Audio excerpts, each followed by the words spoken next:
Crime News now. Texas Rangers investigating a robbery that turned into a shootout with deputies last night in Taft. San Patricio County Sheriff's deputies say it started at the Taft Terrace Apartments on FM 631 near Highway 181 when the gunman broke into a woman's apartment. When officers arrived, the gunman, who has not been identified, pointed the gun at the officers. When officers opened fire, the gunman then barricaded himself inside the apartment.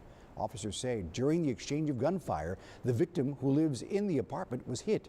She was rushed to a nearby hospital and is expected to be okay. The gunman was found in the apartment dead from a self-inflicted gunshot wound. The deputy who opened fire has been placed on administrative leave while Texas Rangers investigate.